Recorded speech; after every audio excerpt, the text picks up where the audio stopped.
My name is Harper Sloan. I'm 41 years old. As a real estate attorney, I once believed I understood the law of life as well as I understood the law itself. Until that night. At the seaside restaurant where my husband once proposed, he showed up, not with flowers but with his young, pregnant secretary. She rested a hand on her belly, smiled, and softly said, "We want to start a new family, in your house." They thought I'd break. They had no idea. I had been waiting for this moment for a very long time. Have you ever been betrayed by the one you loved most? In a way so shameless it didn't even feel real? What would you do when the home you built with your own hands becomes a trophy for the other woman? Comment below if you've ever found yourself in a situation like mine. And don't forget to like and subscribe to follow this story to the very end. I met Nathan Sloan when I was 25 at a party celebrating my first big legal win, a land dispute case that lasted 18 months. I was the youngest attorney on the team, yet the one the press mentioned the most. He appeared like a man who had seen it all. Stone-colored linen shirt, whiskey glass resting lightly in his hand, a tilted smile and calculating eyes masked behind polished charm. I remember exactly what he said when he walked over to me. "You didn't just win the case, Harper, you broke through the bias." I found that captivating. A man who could see the invisible battles women like me had to fight to stand where we stood. Things moved quickly after that. Nathan was the one who proposed, the one who encouraged me to quit my old firm to start something of our own, the one who convinced me we should build a beautiful home, as a declaration of the life we were creating together. And I foolishly believed that was love. I spent 2 years searching for the perfect plot along the Santa Barbara coast, a spot with unobstructed views, private enough, far enough from town to feel peaceful but close enough to never feel isolated. I stood under the sun watching every plank of wood, every stone, every roofline take shape. 3 stories, a Tuscany stone facade and floor-to-ceiling glass doors opening wide to the ocean. Everything was under both our names. "Let me save face," Nathan had said with a grin. "A man can't admit he's living off his wife." I signed without hesitation. I loved him. And more than anything, I never imagined I'd one day need to protect myself from that man. At first, the signs of control were subtle. Comments like, "You don't need to wear suits. Makes you seem cold." Or, "Why stay late at the office? People might think I can't provide for you." I brushed them off as care. Until I realized I had slowly started changing. My clothes, my speech, even how I sat at events, all to keep Nathan from feeling overshadowed. One day, I came back from a statewide women's legal summit where my keynote had been published in the industry paper. Nathan didn't congratulate me. Instead, he said, "Do you ever notice the more successful you get, the colder you become toward me?" I stayed silent, not because I felt guilty, but because I didn't know how to answer in a way that wouldn't hurt him, or more accurately, make him feel inferior. I thought I was keeping the peace. But in reality, I was slowly giving up pieces of myself to fit the shadow he wanted me to live in. For the past 6 months, familiar gut feelings started creeping in. Sudden business trips, unanswered messages. Every time I asked, Nathan had a script ready. Urgent call from Seattle. Early flight, the CEO wanted a private meeting. I thought I'd texted you already. I'd heard it enough to memorize the lines. But once, when he claimed to be in New York, his phone showed his location as San Diego. Just over a 2-hour drive from our home. I didn't say anything, I just began to track everything. I also noticed small, steady withdrawals from our secondary account. Strange charges, restaurant reservations at places I'd never been, furniture payments linked to an unfamiliar address. When I asked, he laughed. "Probably entered the wrong card, I'll double-check."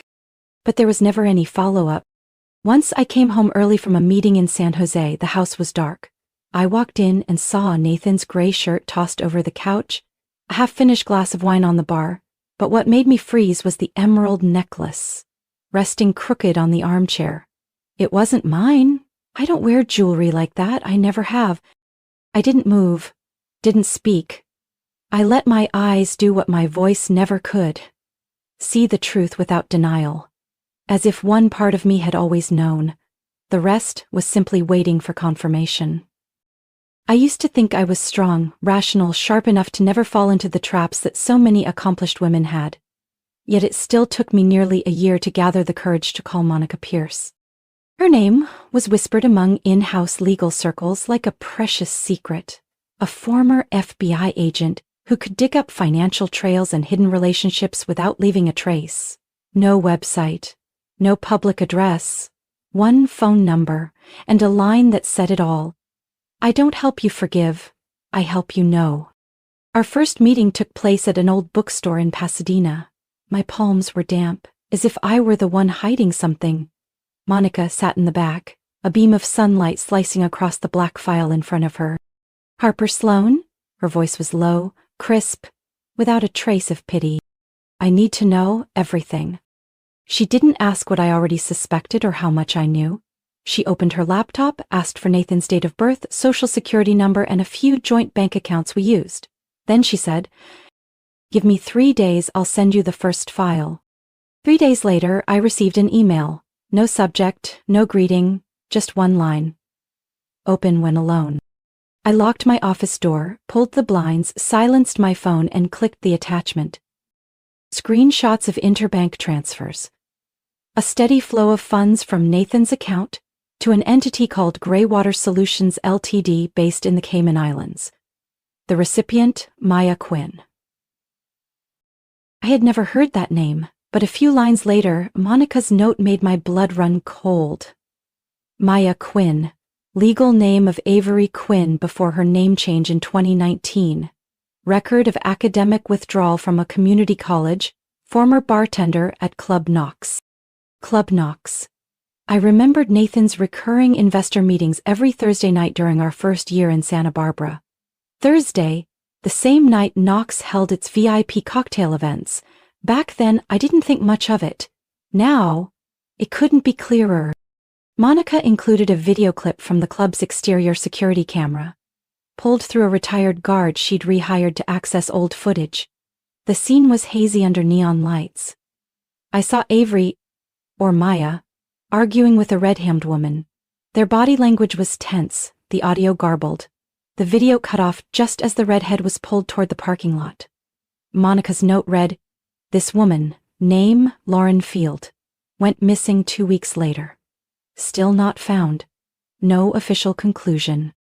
I shut the screen and leaned back in my chair.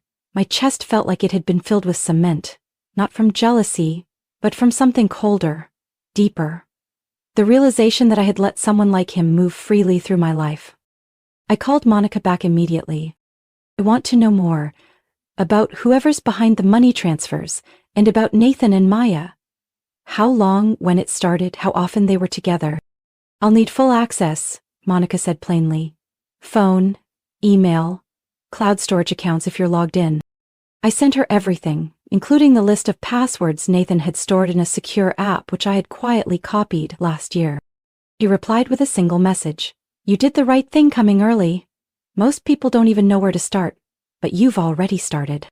I didn't respond. I simply opened the safe and pulled out the house deed. After many sleepless nights, I had decided to transfer ownership of the mansion into a newly formed LLC called Halstead Holdings, jointly held by me and a distant cousin in Nevada. It was legal, discreet, and entirely within the gray zone of personal property law. If a lawsuit ever came, Nathan would have to prove the house still counted as marital property. And he'd lose. I also began collecting every small detail: receipts for unusual gifts, odd meeting schedules, personal emails from his secondary account, screenshots from the shared family iPad that Nathan forgot to log out of. Each detail was a puzzle piece, and I was quietly reconstructing a picture he didn't even know was being redrawn. At dinner, I still smiled and served Nathan extra salad. He still held me in his sleep, still sent sweet messages on business trips. But I was no longer the blindly devoted wife. I was watching and waiting for the right moment. Monica was right. Forgiveness is a choice. But knowing the truth, that's a responsibility. And I was carrying out that responsibility, one step at a time. I didn't tell anyone about this, except for Cecilia Booth. We met back in college. I studied law, she studied psychology.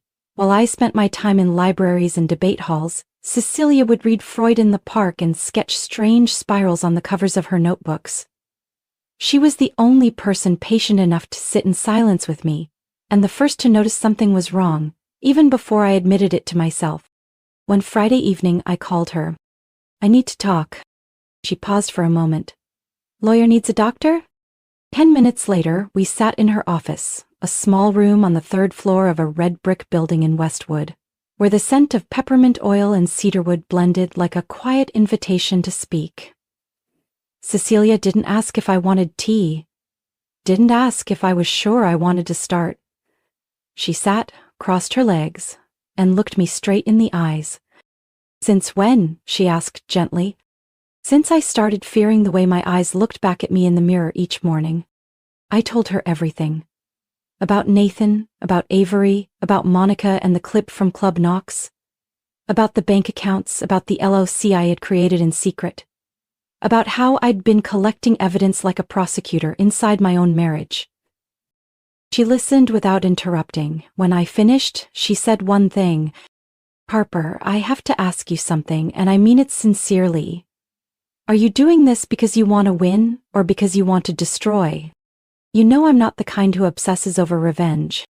No, but you are the kind who can get swept away by the feeling of betrayal." She didn't say it to attack me. She said it to make me step back and look at myself. "I don't want to hurt anyone," I began. "But you're willing to go as far as it takes to protect what you believe is justice?" "I get that, but Harper, you need to be very clear about this. Strategy is action with intention. Hatred is action without control. If you choose strategy, keep your head cool. If you choose hatred, you'll burn yourself long before you scorch anyone else." I exhaled. My throat burned in a way I hadn't felt in years. "Strategy," I said. "It's strategy." She nodded as if silently approving, then added, "Then don't celebrate when you get another piece. Celebrate when that piece forces them to show their hand." The next day I asked Monica to expand the scope of surveillance, not just on Avery, but also on her mother, Judith Quinn. Judith had once been an elementary school teacher in Ohio, widowed in 2012. Everything about her seemed ordinary. Until 3 months ago, when she suddenly moved into a luxury beachfront apartment in Naples, Florida. The down payment was over $150,000, paid in full within 3 days. Monica sent me drone photos, an apartment with a balcony facing the ocean, a brand new BMW X5 parked in front, and a list of deliveries including Versace, Michael Kors, and Cartier items, all shipped via Amazon Prime to the unit. The recipient's name, Judith Parker, a new last name. Attached to the photos, Monica had written, "I found a name change record from 18 months ago, possibly to erase a past?" It took me a second to process, but inside the pieces began falling into place. Nathan was transferring money to a shell company. That company funded Maya Quinn. Maya changed her name to Avery. Her mother changed hers too. And now they lived like people funded by money no one dared to question. That night I came home late. Nathan was asleep. The lights in the room were off, and streetlights cast liquid shadows across the ceiling.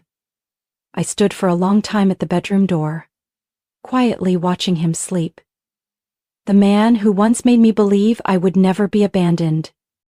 Now all I saw was a distance between us that couldn't be measured in square feet or years, but in broken trust and the hollow shell of a marriage gone ice cold.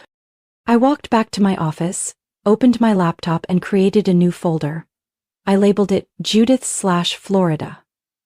And I began documenting more, not to destroy anyone, but so that if they collapsed on their own, I would have the truth in hand.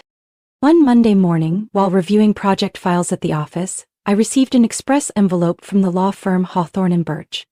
Inside was a divorce petition signed by Nathan Sloan.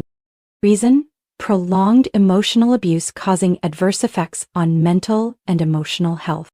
I set the file down, sat up straight, and reread every line. Not a single word of it was true, but I understood immediately. They had decided to make the first move, and they believed I would react impulsively, angrily, defensively, losing control of the very game I had been preparing for months. I didn't do that. I flipped to the last page to check who his legal representative was. Ben Hawthorne. I let out a quiet laugh. Ben had once been the teaching assistant in my property law class during junior year. Smart, sharp, but always so cautious he seemed timid. We'd had a few heated debates in class. I remembered him saying once, "Harper, you're talented, but sometimes being too good makes people want to challenge you." Now Ben was representing my husband, and I saw the tactic for what it was, psychological warfare. Use a familiar face, wrap it in moral language, and try to throw me off balance. But they forgot something. I was no longer that wide-eyed student sitting in the front row. That day, I didn't respond to the petition. I simply texted Monica. "They made the first move. I need the latest update. And I want to recheck the account under Judith's name." She replied 3 minutes later. "Tracking the money flow. There's something you need to see." 2 days later, at a small cafe in Silver Lake, Monica placed a thin file stamped, "Private Client," in front of me. "This is access data from your company's internal system, through Avery's email address." She pulled out a printed login history from the company's secure internal database, complete with timestamps. She copied several documents to a USB drive, including the land valuation plan for the Redbrook project you're currently negotiating. Monica looked at me, her tone serious.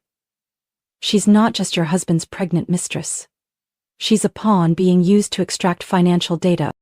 In real estate, unpublished land valuation plans are as good as gold. If Nathan was preparing to exit the marriage by building a case for emotional abuse, and Avery was playing the role of the emotionally wounded expectant mother, then the rest of the plan might be to use that data for profit. Or leverage." I lifted my coffee cup, hands steady. "They think I'll back down. They think I'm weak." Monica smirked. "But they don't know what you keep in your safe." That night, I waited until Nathan was asleep. I opened the safe beneath the stairs, the one where I kept original contracts no one touched but me and my private attorney. I pulled out a slim file, Avery Quinn's employment contract. The original, signed by both her and me, dated the day she officially became a probationary employee at my firm's investment branch a year and a half ago. I flipped to page 7, clause 6.2. Ethics and confidentiality.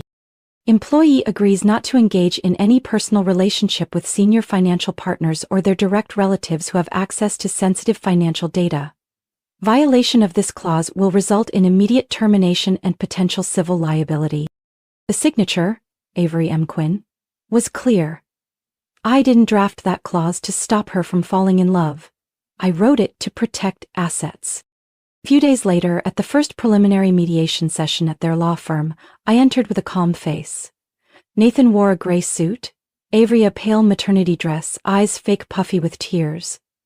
He got to his feet and extended a hand with professional calm. "Harper, I'm sorry we're meeting again under these circumstances." "I'm not," I said gently, then turned to him. "Before we begin, I have a formal request. A DNA test." Avery visibly froze. Ben leaned in and whispered something to her. Nathan frowned. "Harper," Nathan said quietly. "This isn't necessary. You're being—" "No, I'm following procedure," I cut him off. "We can't divide assets for a child if we're not certain who the father is." Ben tried to keep his composure. "We believe such a request could be emotionally distressing to my client, especially during pregnancy." I smiled. "Then she may decline. But I'll be submitting this employment contract to the court. The ethics clause violation is clear, and its consequences, I'm afraid, extend beyond losing her job." The room fell silent. Avery looked at Nathan, as if wanting to say something, but her lips pressed shut just as Ben interjected. "We'll need time to review the material you've presented." I got to my feet and reached for the file. "Take your time." I prepared the court version. "But if you'd prefer to handle this internally first, I'm happy to let you—" I knew they wouldn't stop over one contract, so I didn't stop over one mediation. Over the next 2 weeks, Monica and I worked nearly around the clock. She combed through every financial link, every line in the bank statements, every transaction just under $10,000, split deliberately.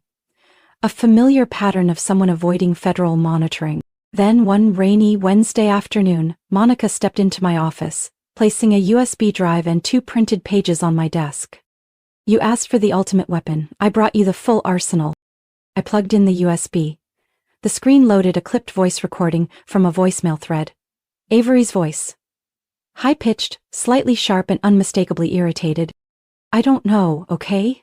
The baby could be Nathan's, or Zach's. I'm not a scientist. Who's Zach? I asked, eyes still on the screen. Monica slid over the second page. Zachary Moore, owner of Equinox Strategies LLC based in Arizona, recipient of $642,000 in transfers from the offshore account Nathan's been funneling money into for the past 9 months. I looked up, unblinking. Zach's her ex? Not just an ex, Monica replied. He was convicted of fraud in 2018, money laundering through real estate. Avery's name came up as a potential witness, but she never testified. It all began unfolding like a chessboard where I once played silent pawn, now turned lead strategist. I forwarded the audio file and financial report to my private attorney, the kind who never speaks to the press, hates publicity, but knows how to make people back off when faced with irrefutable evidence. A few days later, I got a call from Monica after 10 p.m. Are you still awake? Yes. I think you need to see this. She sent a link.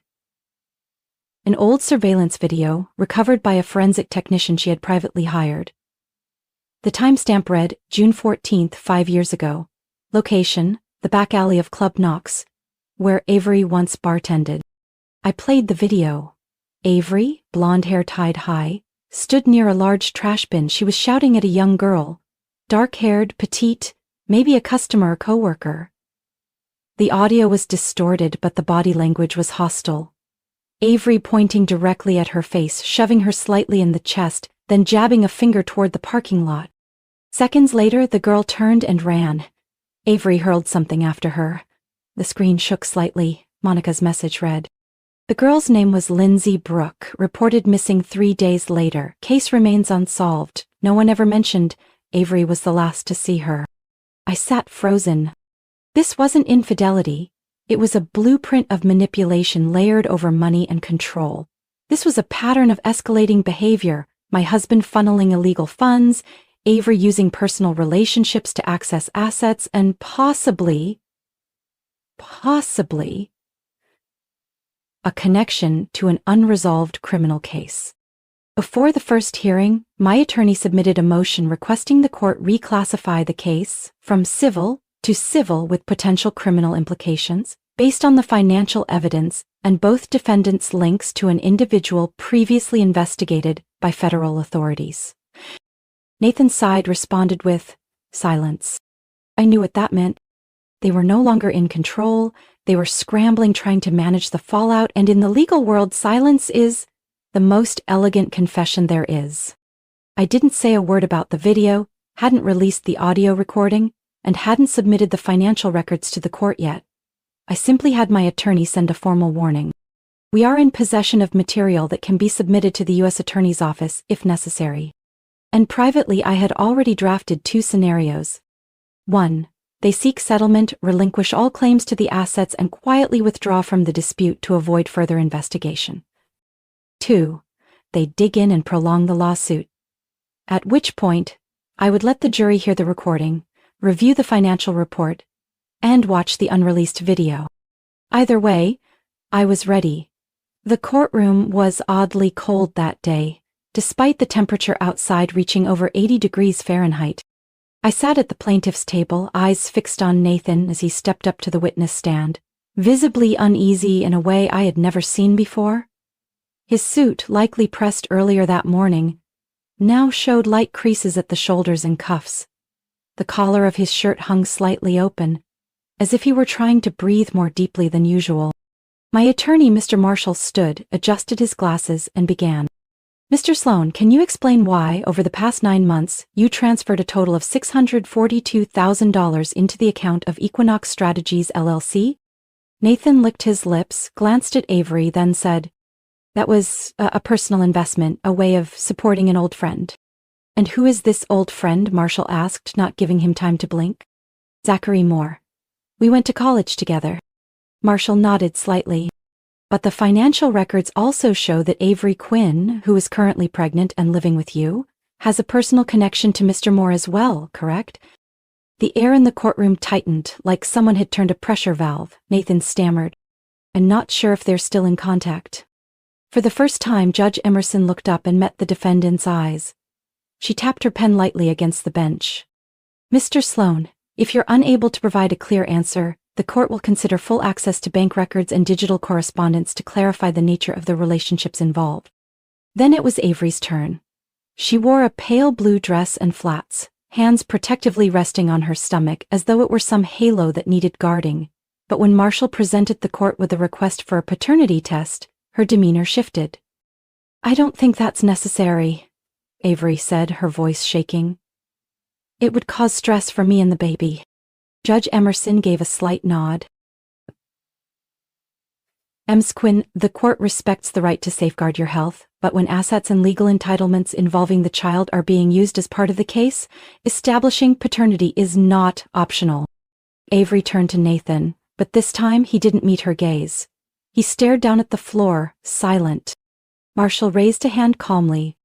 Furthermore, the court may consider an audio recording between Ms. Quinn and a third party, in which she states explicitly that she is unsure who the father is. On the opposing side, Attorney Ben Hawthorne closed his eyes briefly, like a man who had already seen the board collapse, and his last pawn standing alone. During the recess, I stood alone in the courthouse hallway, holding a lukewarm coffee. Ben approached, his expression heavy. Harper, I need to speak with you privately. I led him to a quieter corridor. I'm withdrawing from the case, he said without delay. Nathan hasn't told me the whole truth, and I won't represent a client I can no longer trust. I looked at him for a moment, then asked gently, how much of what I presented did Nathan never mention to you? Ben inhaled slowly. Almost all of it. I didn't know about the transfers, didn't know about the offshore company, certainly didn't know she was linked to an old missing persons case. I'm a lawyer, not someone who covers up evidence. Thank you for stepping back when it mattered. Ben turned to leave, but before he exited the hall he paused. Harper, I know you probably don't need to hear this, but back in the day I really admired you. Now I admire you even more. When the session resumed, the judge acknowledged Hawthorne's withdrawal and granted a one-day postponement for the defense to appoint a new attorney. But even in that moment, I wasn't focused on who the next lawyer might be. I was focused on Nathan's vacant stare. The look of a man who knew the wall had cracked, and that behind it was a truth too heavy to stop. That morning I was working in my office when the phone rang. Monica, she never called unless it was urgent. I picked up. There's a name you need to remember, Monica said, voice dropping. Chase Donnelly. Avery's ex? Exactly. He contacted me after seeing the trial mentioned on an old legal forum. Chase didn't expect things to go this far, and yesterday he agreed to cooperate with my independent investigator. I leaned back in my chair, exhaled. What did he say? His exact words were, I once loved Avery like a fool, but she never loved me. She always said, if you want out of poverty, you have to get pregnant by someone rich. Having a baby was her leverage. I clenched my hand, not out of jealousy, but pure revulsion. Did Chase know about Nathan? He did. Avery told him Nathan was a stable candidate, clean reputation, clear assets. She had even prepped a file on him, his investment history, every business affiliate. Harper, this wasn't emotional. This was a blueprint. A bitter chill crept through me. The realization that I had once been part of someone's strategy, and never even knew it. That afternoon, I received an email from my assistant. A woman named Veronica Quinn wants to meet. Says she's Avery Quinn's mother. I reread the name, then agreed. The meeting was set at a small cafe in Lincoln Park. I picked a table by the window. Veronica arrived 10 minutes late, thin, wearing a gray silk dress, dark sunglasses still on. She took her seat, sunglasses still on, her voice barely above a whisper. Thank you for agreeing to meet. I won't waste your time. She pulled a thick envelope from her handbag. These are all the documents related to the Florida apartment. I've signed them and clearly stated that the money came from my daughter, Avery. If necessary, I will testify that the apartment was a conditional gift from Nathan Sloan. Why are you doing this? She removed her sunglasses. Her eyes were slightly swollen, dark circles revealing sleepless nights. Because I know my daughter isn't innocent, but I also don't want her to drown if there's a chance for her to make things right. I frowned slightly. So this is redemption? No, she looked straight at me. This is to keep her from facing the ending I once watched unfold with my own mother. I stayed silent out of loyalty, and that silence destroyed my entire family. I stayed quiet for a moment, then reached out and accepted the envelope. Thank you for not choosing silence again. What happened to you wasn't part of my plan, but I didn't stop it. I watched her figure disappear through the cafe window. No goodbyes were exchanged. A few days later, the court issued a temporary freeze on all disputed assets, including the mansion, 2 bank accounts, and the investments in the shell company Equinox. Federal financial oversight agencies also began reviewing the money flow between Nathan, the offshore entity, and Zachary Moore's account. Nathan and Avery were no longer seen together.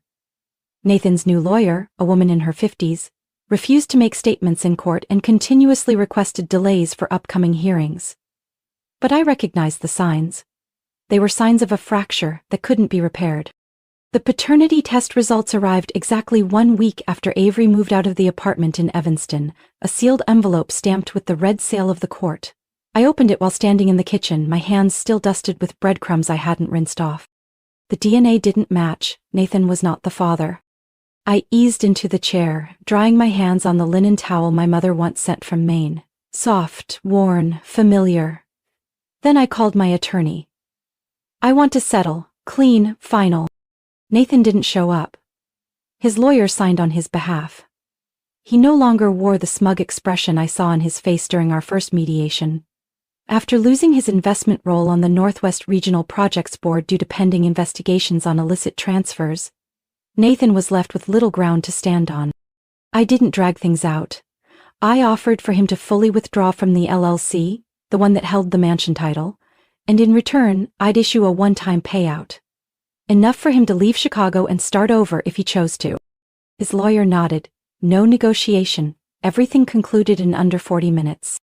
3 weeks later, I received an email from the real estate brokerage. The mansion had sold successfully for $5.1 million. Above asking price. The buyers were a couple from Seattle who loved the wooden arched roof and koi pond I had insisted on building in the backyard. I never returned to that house. The keys were mailed. I didn't want to stand in front of it one last time. Didn't want to touch the cold porch where I once waited for Nathan through 3 winters. Instead, I packed my bags and drove away. I chose Vermont, a small town near Lake Willoughby where the maple leaves seemed to sing their own song of rebirth. The house I bought was a small white cabin, 2 bedrooms, a modest porch, and an old gas stove. No electric fireplace, but a red brick wood-burning one I fell in love with at first sight. The first neighbor I met was Mrs. Mildred, a widow in her 70s who loved making blueberry jam. She gave me her first jar after seeing me struggle with the garden hose.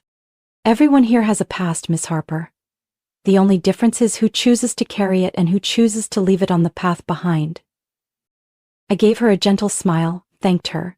No explanation, no stories. Vermont didn't need to know who I used to be in Chicago. Some mornings, I wake at 4 a.m., brew black tea and sit on the front porch. The lake at dawn is always covered in a soft mist, like a quiet veil laid over memory. I relearned how to make the cinnamon waffles I gave up during 8 years of marriage because Nathan never liked the smell. The wood stove fills the cabin with a gentle warmth, of cinnamon, of oak, of freedom. Monica still calls occasionally. Cecilia sends books, the latest on cognitive behavioral therapy and Italian psychology journals I can't even read. And I haven't changed my number. Nathan could text, he hasn't. Avery left no trace. One Sunday afternoon in March, as the snow melted and the scent of damp soil crept through the windows, I hung a small sign in front of the lake house. A gathering for women who have walked through unfair divorces. No names, no sign-ups. Just come, if your heart needs a quiet place. 6 women came, no one looked alike. One wore a tailored blazer, another an old hoodie with coffee stains on the cuffs. We sat around the maplewood table I found at a second-hand shop. I served soft hand-kneaded bread I had baked myself. No one shared heartbreaks in the first few minutes. It wasn't until the second kettle of tea was gone that a woman named Judith spoke quietly. I used to think, if I had been a little kinder, maybe he wouldn't have cheated. I poured her more tea, resting my hand gently on her elbow. They don't leave because we're cruel. They leave because they chose to walk away before they had the courage to face the truth. That they weren't worthy of the kindness we gave. Judith didn't cry, but she stayed behind to help wash the dishes longer than anyone else. That night, as I washed the last glass cup, Cecilia called. "How's everyone holding up?" "Good. No one broke further, no one's fully healed." But we sat together without armor. Silence. Then her voice, soft. "What do you live for now, Harper?" "Not for revenge," said he, "but because I no longer need to defend. I live not to resist anyone. I live so I no longer have to shrink in the home I built with my own hands." The next morning, I found a small envelope in my mailbox. No return address, no sender. Only a postcard and the silence it carried. A photo of a quiet beach, white sand, gray sky, a blurred figure in the distance. I flipped it over. Slanted handwriting, steady but slightly trembling. "You never screamed, that was the scariest part." I stood quietly on the porch, holding the card. Heart as still as the lake before a breeze. No signature, no date, no hint of who sent it. But I knew. The message wasn't meaningless. Was it Nathan? Was it Avery? Or someone else entirely? Someone who had watched from the sidelines, witnessed a war they neither won nor lost? I wasn't sure, and strangely I didn't need to know anymore. Because of all the things I had ever lost, there was one thing I finally reclaimed. Something no one could return to me or steal again. It was silence, yes, but not emptiness. It was made of strength, rooted in peace and held steady by the life I rebuilt. What do you think that postcard meant? Was it a belated warning? A quiet sigh from someone realizing it was too late? Or the final period at the end of a story once believed never to close? I may never know who sent it, but I know this. My silence is no longer surrender. It's a refusal to re-enter a game I've already walked away from. And you, if it were you, would you need an answer? Would you keep that card as a keepsake? Or toss it into the fire with all the things that no longer belong? Share your thoughts below. I want to hear from you. Those who have chosen quiet to move forward, paused at the edge of a cliff, or learned how to stand again in a house that once felt like home. And if you see yourself in this story, don't forget to follow the channel. Because the stories we share here aren't only memories. They're bridges toward healing. Stories about family, love, betrayal, and the quiet courage of those who once believed they had nothing left to protect. See you in the next story. Maybe next time, it'll be yours.